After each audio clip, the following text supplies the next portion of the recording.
तीन दिवसापूर्वी माननीय शिक्षणाधिकाऱ्यांची मीटिंग झाली होती. त्या मीटिंगमध्ये सूचना दिल्या होत्या सर्वांना की आपल्या महापालिकेतील शाळांमध्ये सीसीटीव्ही बसवण्यात यावे. तर आपल्या महापालिकेतर्फे बसवण्यात येणार आहेत की नाही, जर असतील तर ठीक, नसतील तर आम्हाला ती बसवावी लागते. राठोडसाहेब उत्तर दिले.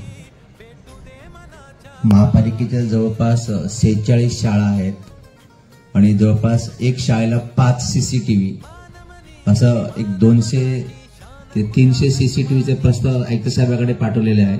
तर ते लवकरच मंजूर झाले तर प्रत्येक शाळेमध्ये सीसीटीव्ही लावण्यात येईल.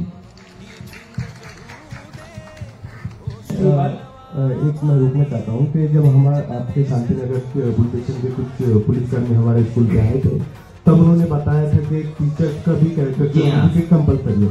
तो आप उसमें ऐसा है, आपण जेव्हा नोकरी लागतो त्यावेळेला कॅरेक्टर सर्टिफिकेट देतो, त्यामुळे त्यांना कंपल्शन आहे. पण ते नवनियुक्त होणार आहे, नवीन जॉईन होणार आहे आणि शिक्षण कर्मचारी त्यांना कंपल्सरी है.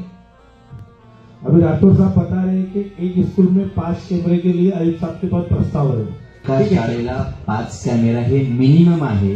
जिथे मोठी शाळा आहे तिथे संख्या जास्त आहे, म्हणून 40 शाळेचे मी 5 चौक 200 म्हटलंय, तर 300 सीसीटीव्ही कॅमेरा प्रस्ताव पण पाठवलेला आहे. जी तुमची मोठी शाळा आहे तिथे 8 किंवा 10 लावा लागणार आहे, म्हणजे एक्स्ट्रा आपण 100 मागवतोय. कळवणे, त्या घटनेची तक्रार होणे, त्याचं डिस्पोजल काय होईल. सहाय्यक आयुक्त श्री राठोड मनपा भिवंडी हे सुद्धा वेळात वेळ करून इथे हजर राहिले आणि त्यांनी सुद्धा आपल्या सूचना ऐकून घेऊन त्यांचे समाधान केलेले आहे. त्यांचे मी आभार मानतो.